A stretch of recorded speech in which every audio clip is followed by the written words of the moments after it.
Hey, Switch. How's it going? I'm glad you could join us again on Tuesday. For those of you that have been following the series, thanks for joining us again. And for those of you that are new, you can always check the series out on our Switch channel on YouTube and this podcast, and there are several other amazing podcasts. Today, we're going to keep our trauma series going and talk about the body a little bit more and trauma, and then sort of blame and shame and guilt and how we hold that emotionally and physically. So, that mind body connection. And we'll talk a little bit more about our identity, our spirit, and how that fits in, and how we can sort of contextualize that for ourselves and put it all together. Always some skills for you and ways to move into healing, which is always my focus as a therapist, is the and so what part. Not and so what, who cares, it's unimportant, but and so what does it mean, and so what do we do about that, and really how do we start healing our trauma holistically from this mind, body, spirit perspective. So that's what you're in for today. Please, please, please let us know where you are chiming in from, and I see people from Canada, Amanda and Alyssa and Laurel. I'm glad you're here. Jenny, I think there's a couple people on the East Coast that I know it's extremely hot, and a few beach people. I'm super jealous. That's my favorite place, and I think Sarah's logging in from California, and I'm from California too. So way to go. Nice to see a fellow California person. So let me know also what questions you have, if you have comments. For those of you that are willing to share something a little bit more personal, and you don't have to, and you can absolutely be careful on how you self-disclose. It always makes this conversation more vibrant. And what I find is so often people have such rich stories that they're willing to share, and it helps us get this conversation going. And so, hi, Laurel from Austin, Texas, and Amber from Chicago. Welcome, everybody. Thanks for joining in. And if you're listening to us, you can always come back and watch it on our channel as well. And so with that, let's get started, and we'll move on to, I think, our first slide. And let's talk about a little, see, I'm 5 minutes into it and already tongue-tied. I will try this again, folks. Let's talk about trauma. And I think a lot of times what people traditionally think of as trauma is something major, right? It's this, what we used to in psychology call big T, these huge life events that are horrific, they're terrifying, they're catastrophic. And so we think of war, rape, car accidents, and something that has what we would say maybe a single episode traumatic event that has a beginning, a middle, and an end. And then what we would originally put in this classification as little t traumas, which were things that were experienced or witnessed. So somebody that watched a horrific crime happen. People will talk about sometimes watching things on the news or watching terrible movies, domestic violence. Those things we've traditionally, and we being in the world of psychology, have looked at as what we would call little t traumas. Really what we know now is trauma is so much more prevalent. What's traumatic for me is not traumatic for you listening, and your trauma may be different from my personal trauma. And so how we define it becomes really important. And for the purpose of my work with clients and this podcast, what I always say is trauma's in the eyes of the beholder. If it's traumatic for you, then it's traumatic, and it counts as trauma. And our bodies a lot of times will log trauma from early childhood, even though we don't necessarily have a memory of it. And we also don't have words to put meaning to what's happened. So a lot of times, if people have had narcissistic parents, which we talked about a lot last podcast, or if they've grown up in a home with a lot of drama, or parents who have had trauma in their past, they can hold on to these traumatic experiences. If people have religious trauma, cultural trauma, ethnicity traumas, those can be passed from generation to generation and held. And as a child, we absorb all of that into our ethos, who we are as a human, and how we feel about that emotionally, and what we think about it cognitively, and then what our body remembers. We don't, again, always have words. And so it feels disjointed and disconnected, and then there's a lot of symptoms that happen. So part of what we'll go through today is how do we recognize that, and then what do we do about that? And that's that part, okay, and so what? So I want you to challenge yourself, and I invite you to challenge yourself to keep going to that, okay, and so what? So what does that mean for you in this moment right now? Tomorrow's a new day, and that and so what question will probably change for you based on how you're feeling about it tomorrow and the next day. It's not static. And so I think sometimes we forget that trauma is pliable, and it's not necessarily in our conscious realm all the time. So, and again, if I'm being unclear, please let me know in the chat. If you have questions, you want more information, if there's something that you can identify with, that you want to say, yep, totally get it, that's me, whatever works for you, let us know, please. And we'll go on to the next slide. So let's talk about what physical trauma looks like. And so when we have trauma, and we can identify what those are in our own life, right? When we have trauma, our bodies have a certain response. And so one of my favorite books about trauma is this gold standard book called The Body Keeps the Score by Dr. Van der Kolk, and I'll show it to you. I have it on my desk. And so when we hold trauma in our bodies, we don't necessarily have a memory of it.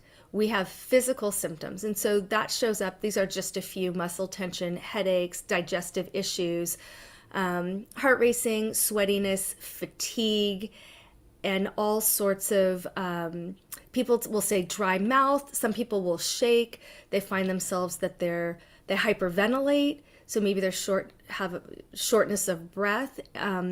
People that move into more of anxiety or panic attacks, a lot of times will say that they feel like they have appendicitis or they're having a heart attack. So when you have extreme physical symptoms, please go to the doctor. Make sure that you're okay organically first, right? And rule out anything that could be physically traumatic for you in the ways of illness that have a medical explanation, as opposed to saying, oh, well, I'm having stomach issues, therefore it must be trauma. So we're going to assume that everybody's gone to the doctor, you've all got a clean bill of health, and now really it's coming from trauma. So I hope that clarifies things, and we can jump into the next slide. And Deborah, you're so welcome. I love talking about this. So when we hold trauma physically, it's almost cellular. And Peter Levine, who wrote Waking the Tiger, Dr. Van der Kolk, these are some of the most important names in this field about body and trauma, talk about trauma being held on the cellular level in our body. And if we think about that in our mind, what does that look like? And so a lot of times it's how we show up emotionally. So when we have trauma, we typically have different combinations of difficulty regulating our emotions. We feel things really intensely, and it feels extremely dramatic, but then we also feel numb. And so we kind of vacillate, or if you think about like a seesaw, where we go back and forth on these things of feeling intense emotion and not knowing what to do with that, or not even understanding why we're feeling things so intensely, or we feel numb. Some people will say they feel flat. and or they don't feel at all, right? It's very difficult to attach or recognize emotion. So that's that emotional numbing. Then we have shame, blame, guilt. That comes up. The shoulda, woulda, coulda, if onlys come up. We have a lot of negative self-talk that will happen where we're sending ourselves not just conscious conversations, and it's finger pointing. So if you catch yourself doing this to yourself, right, it looks like that, like, oh, well, that I always joke and say it's my mommy finger, right? Like, well, you should have. And when you hear yourself doing that, right, that's a really good indication that there's something deeper going on. And then we have all of these things that happen subconsciously where we don't have memory of it, we don't even have words or meaning to it, we just feel it. So we physically feel irritated, our heart races, we have all of those physical symptoms, but then we emotionally feel irritated. So I don't know if any of you have ever woken up and you've had a really great night's sleep, you didn't have any bad dreams, things were going well, and you were just bent, you were just in a bad, angry, irritated mood, and you're like, I have no idea why I feel this way. That would be an example of something that was subconsciously rooted. And so then we can go on to the next slide. So I hope for all of you listening, this is resonating with you a little bit and makes sense. So ways that we can connect to our mind body. And these are some examples of what works to start healing. And so thought stopping, and I'll go through that in a second, mindfulness, journaling, when we process, going to therapy, grounding techniques, and having a support system. And so what does this look like? So thought stopping is a CBT, or cognitive behavioral therapy technique. And the easiest way to tackle that is if you visualize a stop sign. It really is. Visualize a stop sign and tell yourself to stop. So for me, I tend to what we call ruminate. I get lost in my thoughts and I go around and around like a hamster on a wheel. And it makes me feel either out of control or agitated. I feel anxious in my body and my mind is spinning. And so for me, the way that thought stopping works is visualize the stop sign and I tell myself out loud, stop. Joe, take a breath. It's that big breath, which is that mindfulness grounding technique. There's a lot of different kinds. So I take a big belly breath in through my nose, out through my mouth. And it's like, okay, stop. Take a breath. Focus. And not why. Why is this happening? Anytime we say why, we start that spinning again. So what do I need to do next? Right?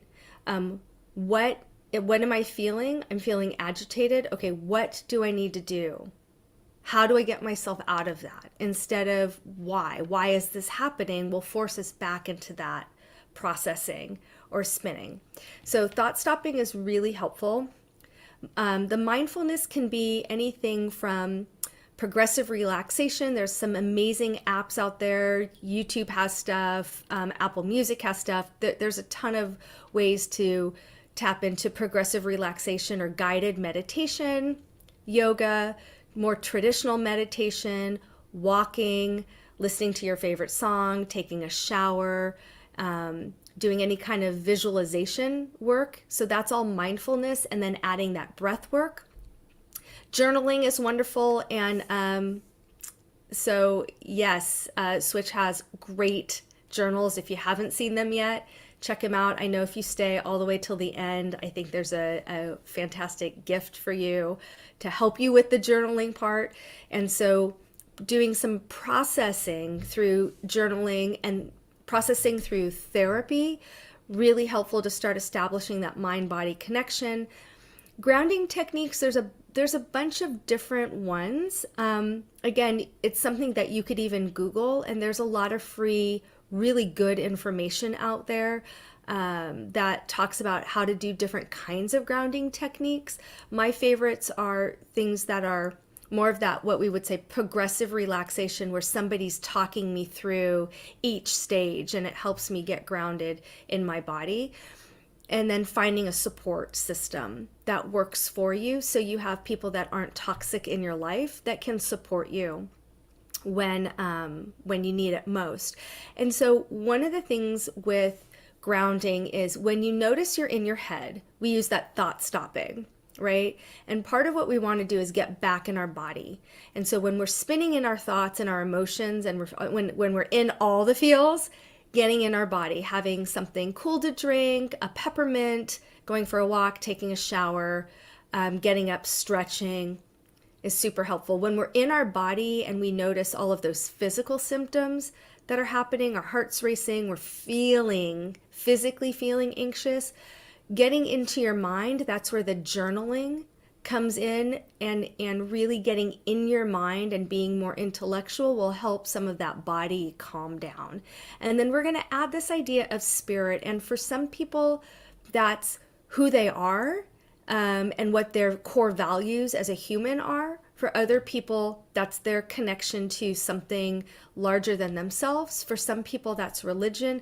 And for me, I always look at that as our ethos. What makes me as a person, and how do I cultivate that spirit connection? Because with trauma, we find that we start to disconnect from who we are and what our values are. And then we can jump into the next slide. And Laurel, I'm glad it makes sense. You're welcome so much. And then Alyssa says, I think Alyssa's calling in from Toronto, Canada, said, I love what you said about visualizing a stop sign. Helpful reminder.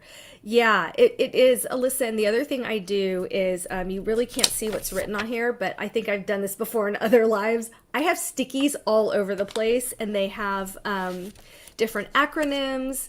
I have one that has a stop sign, because it's really easy to forget. So a lot of this it sounds so simple. Oh, just do this thing. Oh, just take a deep breath. Oh, just visualize a stop sign, and it's gonna work.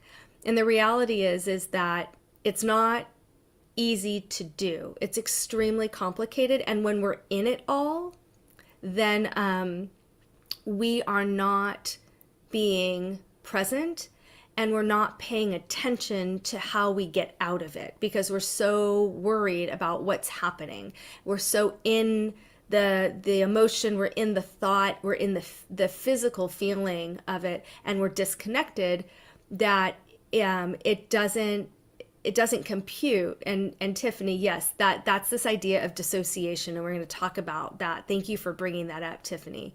And it is really scary. That's when you feel like you're having sort of, people say, like, they feel like they're having an out-of-body experience. And so I'll ask my clients, do you feel like you're watching yourself from the corner, or do you feel like you're hovering and you're not physically connected to your body? Do you feel like you're watching a movie? And so those are different ways that dissociation and depersonalization, derealization, those are these three terms that depersonalization, I am disconnected. Derealization, I'm disconnected. So from person or from reality. And it sounds really scary. It sounds much scarier than the way most people experience it. It's not what we would say crazy or insane or even psychotic. These are just terms to explain that body-mind disconnect that happens where we're not really aware. And so because of all of those things, it makes practicing the skills really hard. And so it is a practice. And so really challenging yourself to put some reminders out there and then try it. And if you get it once, I always tell my clients, if you can get it one time, cool. If it doesn't work for you, it means it's just the wrong technique. And there's several others out there. There's lots of theories to do. And if it works, keep doing it. So try it. There's no way to lose. You won't be worse off if it doesn't work. So just remember to keep practicing those skills, and hopefully one will click. And usually we're all really, smart creatures. And so, as humans, and one clicks and then we get the hang of it and we're like, oh, it doesn't work anymore. So then we have to find another one. So sometimes it's challenging yourself to keep finding something new. And then Sarah, I think Sarah's calling in from California, says, she's got a weight acronym that she likes. Maybe you can drop that into the chat. Again, we'll get it. I promise, folks. Maybe you can drop that into the chat for everybody else for what weight stands for, because I would love to know. And so, oh, there it is. Wait, why am I talking? Oh, yeah, that's one of my favorites. Why am I talking? I say that to myself all the time. Sometimes I have to say that to myself when I'm in staff meetings too. Okay, wait, why am I talking? Yeah, so all of those kinds of acronyms, that thought stopping and reconnection that helps you get focused again and get out of the spinning process is super helpful. So what happens with our defense mechanism is when we have trauma, we develop this at a very young age. We say that it's pre-verbal, and that typically means that you don't have more analytical language or understanding with words to describe what you've experienced. And so it doesn't necessarily mean that you're not mechanisms where we move into blame, shame, humiliation, and then guilt. And so typically this is all inward facing. And when you have trauma that is coming from being victimized, blame is very complex because you're often blaming yourself, and then you're also blaming the person, the event, the world. And some people, where we talk about spirituality, some people will blame whatever that connection for spirituality means to them. So if they're religious by nature, they may blame their religion. And so blame is a very powerful defense mechanism. It keeps us safe. So when we're in blame mode, and it's usually finger pointing. Oh, again, it's that mommy finger that's coming out, right? You should have known better. That's the shoulda, woulda, couldas. If only you had done something different. If you had not gone down that street and gone down a different street, if you would have left earlier, all of that blame, the shoulda, woulda, coulda that we turn internally also keeps us safe, because part of what it's doing is reminding us not to do that thing again. So if it was, I stayed in a relationship too long and I was hurt because of it, and it's trauma, then I may blame myself. If there's abuse, I may also blame the person that abused me. So it's very complicated, but what it does is it keeps us safe. And so it becomes a defense mechanism, and it becomes subconscious. And so a lot of times we don't even realize that we're doing it. Shame is, I'm ashamed of something about myself. So that's really about who I am as a person. And so, I should have known better, which means I'm not smart enough. I should have been able to predict that this was going to happen. Oh, I'm not paying attention. Again, I'm not smart enough. I should have never let this happen. So that shoulda, woulda, coulda. But the shame is about how I think about myself. Guilt is about what I think about my behavior. Oh, I yelled at that person. I wasn't very nice. I shouldn't have done that. I feel bad about that. That's more about guilt than it is about shame. And so we could add guilt to our defense mechanisms. So remember, our defense mechanisms, even though they seem maladaptive, they are actually what keeps us safe. And so part of the process of working through and healing trauma is starting to understand our defense mechanisms and why we do what we do, not necessarily why are we stuck in it, but how's the brain working to keep us safe? And once we can start to figure some of that out, we can start practicing different defense mechanisms to keep us safe. So we have to actually build up the new one before we can ask the old one to kindly dissipate and trail off and go away. And then humiliation is about your worldview and how you feel in that interaction. And so a lot of times people will say, I have trauma and I feel humiliated. I can't face my friends, my family, the world again because I'm humiliated, I'm embarrassed. And so again, part of that isolation factor with humiliation keeps us safe. And so we can go on to the next slide, and I'm going to just take a break and catch up with the chats. And so one of our people chimes in, I've noticed that even if a technique doesn't work the first time, it gets easier and more productive when I go back to it. It's something I have to literally practice. You know what? Me too. I am so glad you said that. I'm so glad you said that. I will self-disclose a little bit. It's been a rough day. And I said to our amazing Switch moderator, I'm sitting here breathing before our live and practicing stop, and it's not working. And I may have a total, panic on air, and you've got to rescue me. I teach this stuff. I still have a hard time with it. And it's okay. And so part of this is finding the grace for ourselves, right? And being able to practice and understand that, you know what? We do the best we can in the moment. Not everything's going to work. And it's going to be a different day. Not it's going to get better. When we say it's going to get better, we set ourselves up for failure. So tomorrow's a new day, and I get an opportunity to try it again. If I hurt somebody's feelings, I will absolutely apologize. If I made a mistake at work, I'll go back and speak to my team and figure it out. And I know I have a great team that cares for me and supports me and loves our mission. And we try and pick up where we left off, right? If it's something about myself where I'm unhappy, I didn't practice my skills, I didn't do it right because I'm a perfectionist. Again, that's another trauma response.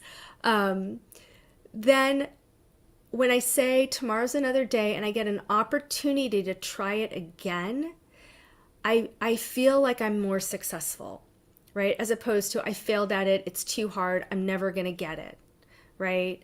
And it's like learning how to drive a car and learning how to do anything physical. We have to train our mind to practice something new, because what we've been doing our whole life to keep us safe isn't necessarily working for us anymore.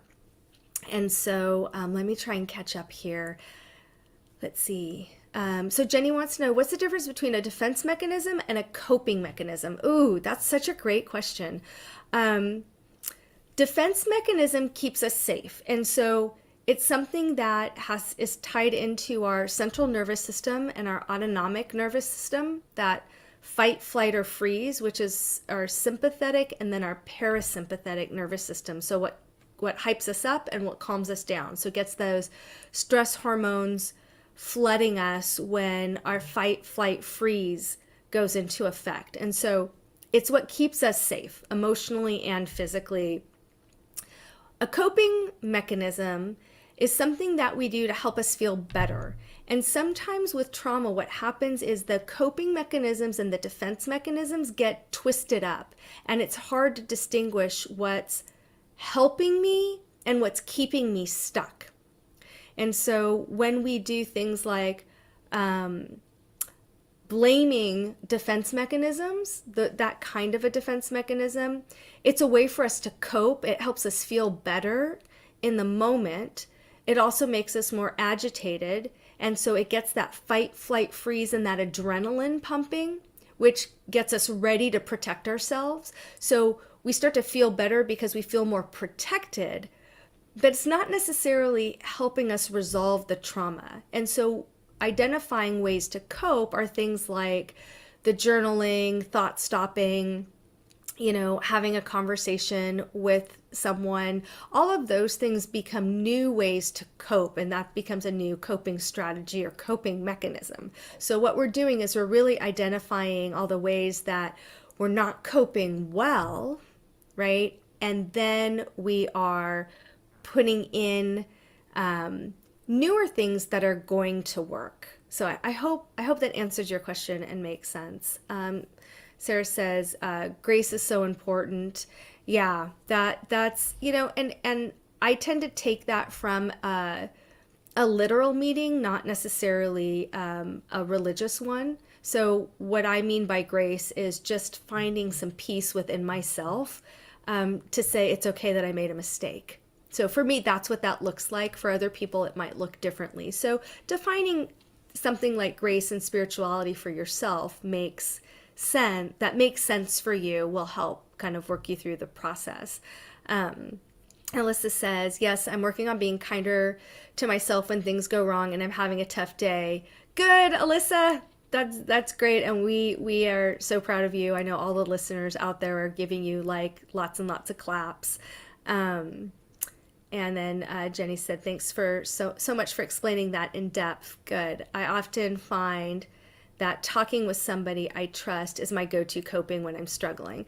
Yeah, absolutely. And knowing the difference between your friends and your close friends and your partner versus a therapist. And our friends, our close friends, our family always have our back.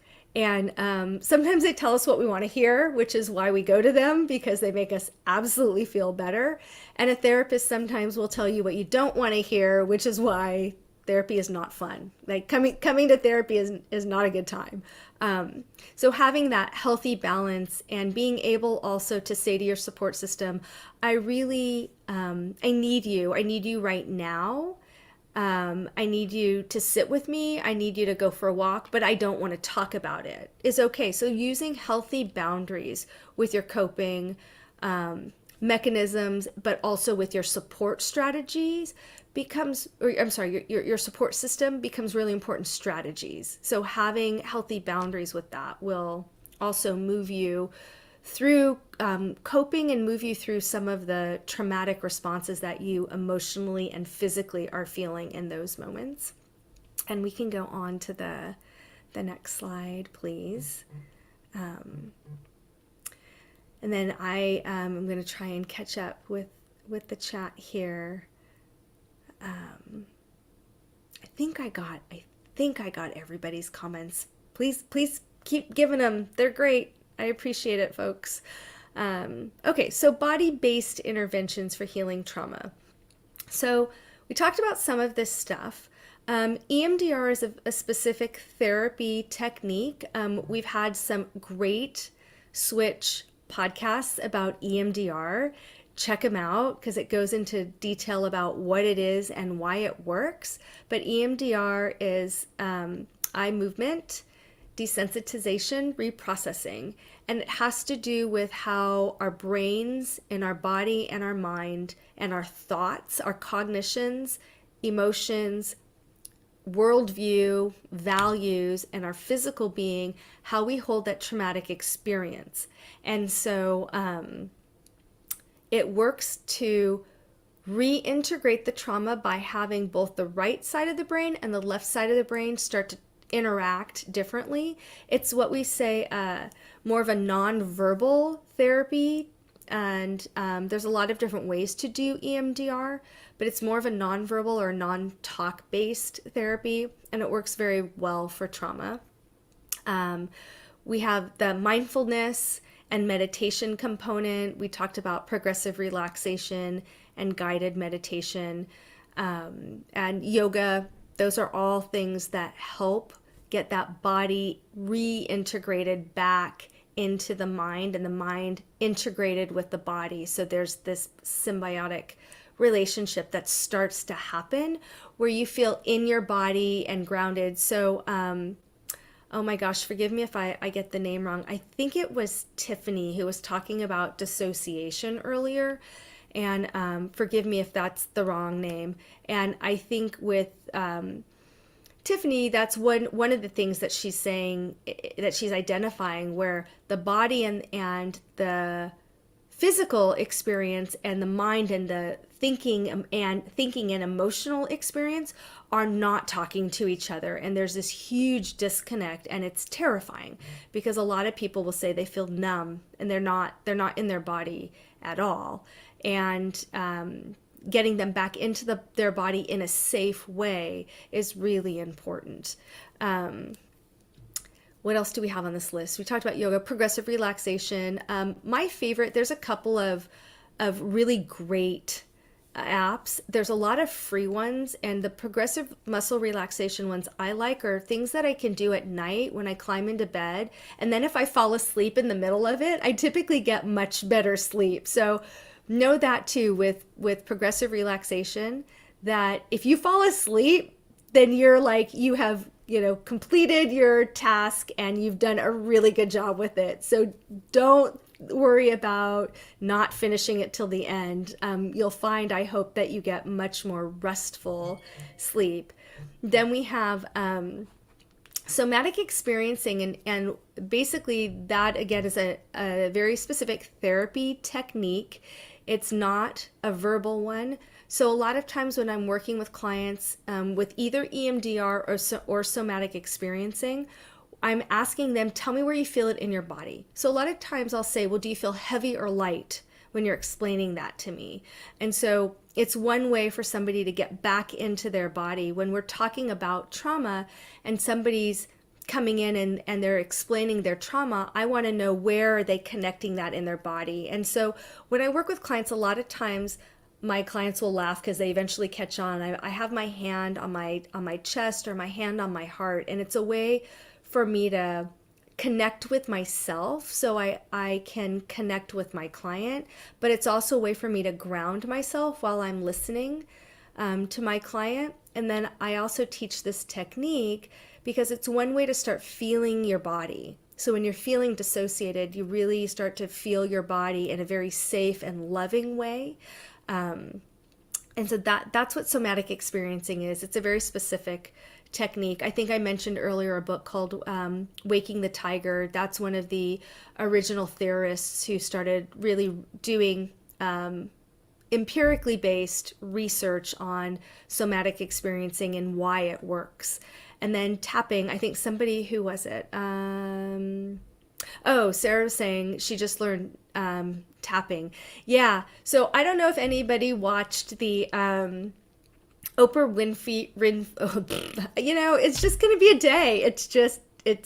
Yes. Thank you all for your grace with me tonight. I will get it. I promise you. Oprah, we'll just say Oprah. Oprah's interview with Prince Henry, and they were talking about EMDR. And one of the things that he demonstrated was what we call this butterfly technique. And so you can all try this. Just please don't do this if you're driving while you're listening to us. Wait till you get home. But if you're watching, you basically cross your hands over your chest and you start tapping on your shoulders. And you want to find a rhythm that feels comfortable to you. So if it's too fast, it's going to activate and be more anxious provoking, or it's going to get your nervous system going. And if it's too slow, it probably doesn't work well. So you want to find a nice pressure, not too hard, and a nice rhythm. And you'll notice that when you take a breath in and you let it all go, and you drop your shoulders and you stop clenching your jaw, and you go through this tapping process, you're going to start finding that you calm your body's fight, flight, freeze, that autonomic nervous system down. And it starts to clear your mind because your mind is working really hard on paying attention to the tapping. And so I love this technique, especially with children who are having a hard time at school, or people, that are in a business meeting that are feeling anxious, because you can put your hands on your knees and do the same thing and just tap very lightly back and forth, right and left on your knees, and you can get the same result and start calming your body down and reintegrate. Tiffany, this is another good one for dissociation. Reintegrate back in without having to think a lot about why it's happening, and it'll hopefully stop the spinning. But I love this one for children because they can do it at school and nobody sees what they're doing. They can put their hands on their knees under their desk. So give it a try. And I know there's, again, lots of really great research out there about why it works, and also good references. You can Google it. You'll come up with a ton of different things. There's some really good stuff, and you can always drop us a line at Switch, or drop a DM, send me an email, drop into my DMs and ask, and I'm happy to give you some really great resources. We can jump into the next slide. Costello and Lizzie say, I do tapping and the butterfly technique before yoga as part of my morning routine. Need to incorporate it during the day and before bed too. Also, tapping my inner wrists or the top of my legs helps. Yeah, so the inner wrist technique is usually taught like this. There's different ways to do it. Sometimes people will tap 3, 4, 5 times on one side and then they'll tap on the other. You'll see tapping can be taught where people are working with their chakra system. Again, if that's in your belief system, they tap on the forehead, on the chin, on the chest, on the shoulders. So there's a bunch of different techniques for tapping, and they all really work.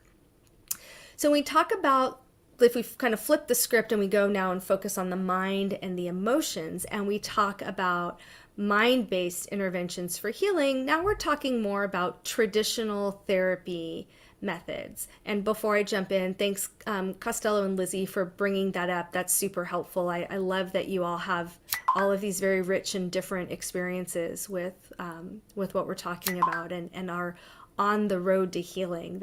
That makes my heart feel good. So mind-based interventions for healing is again that traditional psychotherapy. So talk therapy, what we would say trauma-based CBT, so skills-based therapy. So there's CBT, there's DBT, dialectical behavior therapy, which is actually one of my favorites. It's this mind-body connection.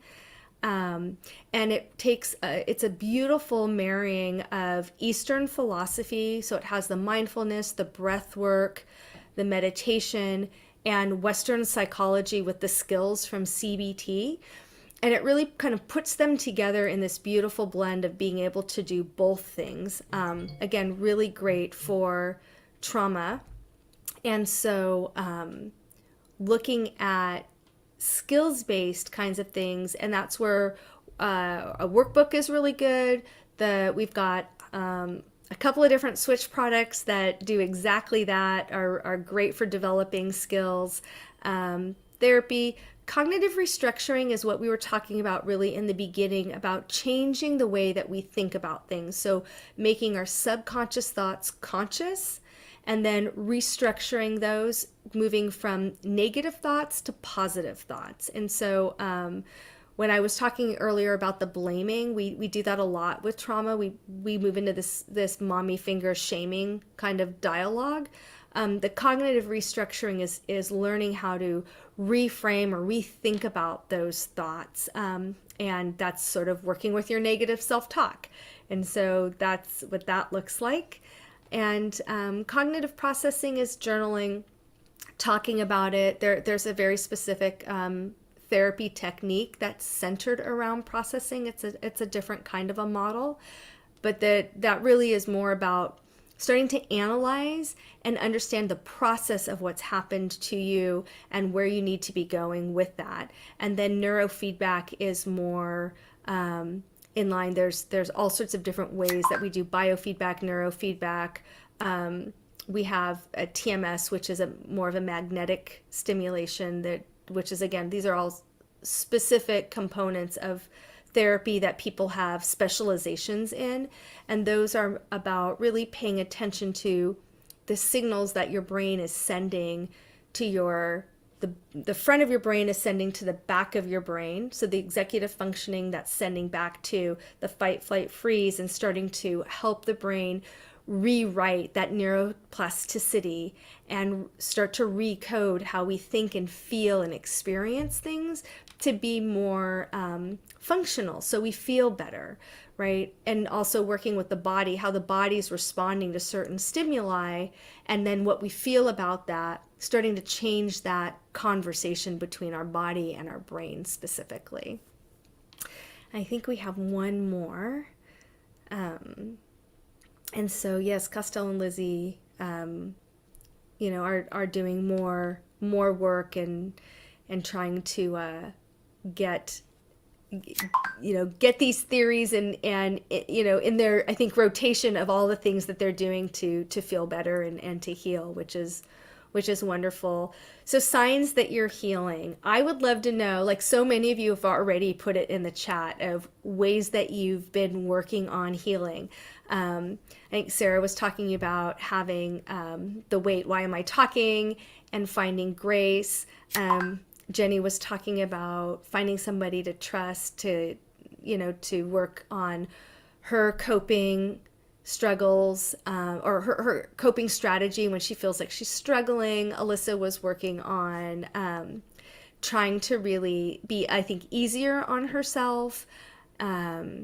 Tiffany, it sounds like Tiffany's really like working on skills to bring all of this together and work on that dissociation. Someone else had mentioned tapping and skills. And you wrote, I noticed that even if a technique doesn't work for the first time, it gets easier and more productive when I go back to it. It's something that I have to literally practice. I think that's the mantra for today's talk. It's such a good one. And so here's some other ways that we know that we're healing and we're moving into healing. So when you start to catch it and you're like, oh, yeah, I'm doing that thing again, or there's the mommy finger, or the shoulda, woulda, couldas, or I'm in shame and blame. When we catch it earlier, and then we're able to use our skills and redirect, right? And so that's a really great sign that you're starting to heal. Yes, absolutely. I love this. Save the butterflies. I love that. Says journaling helps a lot. Totally, journaling does. Finding that you're connecting to your truth. And I think what I mean by that is what your own internal monologue is with your real self, with your values, where you say, I feel in alignment in this moment. You know, my body feels good, my mind feels good, and my thoughts are not all over the place or scattered, and I don't know what to do with that, but in this moment I feel centered, or I feel grounded, and I feel lighter. And so I want to challenge you to really work on that good bad paradigm and work toward, am I heavy with this emotion, with this physical feeling, with the way that my body feels, or do I feel light? Am I feeling more at ease, more relaxed, more grounded, more connected? So this idea of connectedness is really what I mean by connecting to your truth, whatever that looks like for you. You know, maybe you did a great job holding your boundaries, as hard as that is, especially with the people that we love, right? What else do I have on here? Boundaries, that you're validating your experience.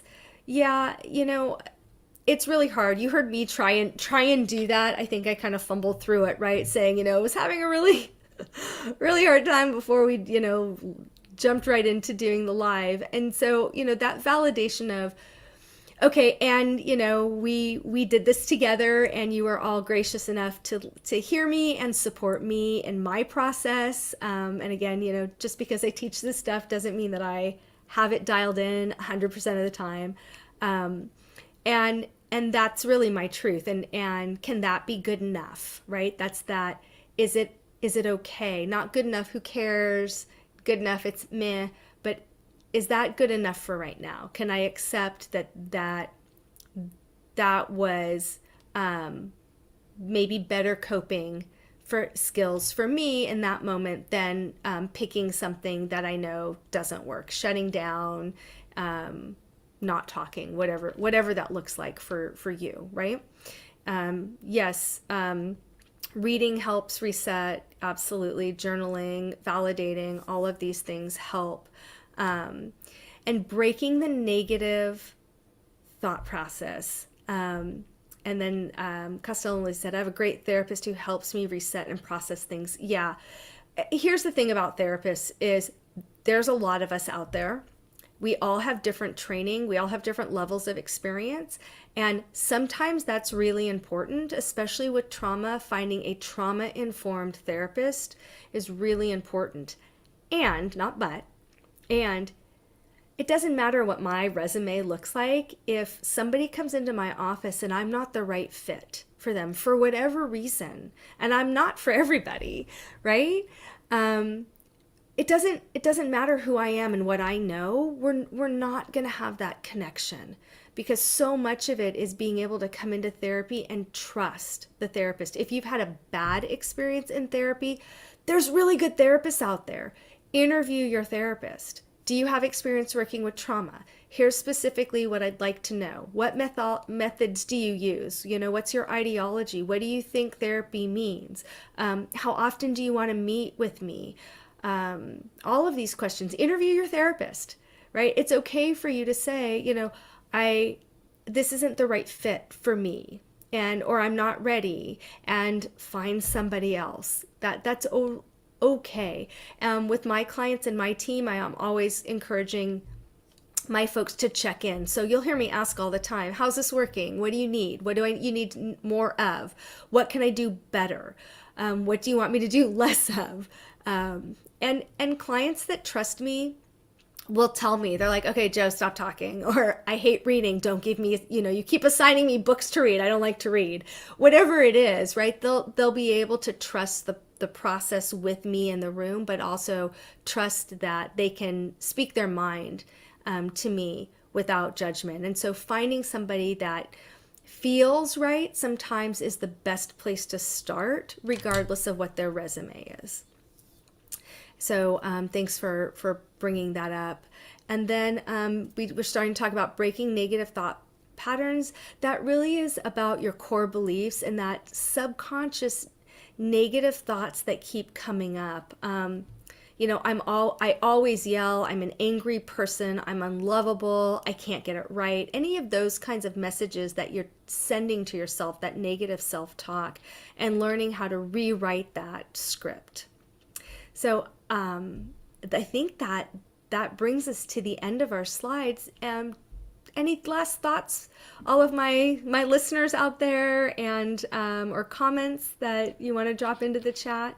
And remember, you can go back and watch the whole series. You can go back and rewatch this series. Each one that we've done has all of these slides. So if you rewatch them on YouTube, then you can see all of the slides. You can screenshot them if that's helpful. Please, please, please remember to subscribe so we can keep sending you amazing information. We have so many fantastic podcasts with Haley and with Barb, and we have new guests coming on all the time. We have new lives with tons of topics. Let us know, especially in the survey at the end, let us know what would be helpful that you want to hear more of. And thank you everyone for your feedback and your kindness today. I hope this was helpful. We've got one more in this series that we're doing next week, same time, Tuesdays at 4 Pacific. And again, you can find me with all of the social links in the chat. I think it'll be in our YouTube live below, and feel free to reach out anytime. And with that, thanks everybody, and I wish you well. Take good care. Bye-bye.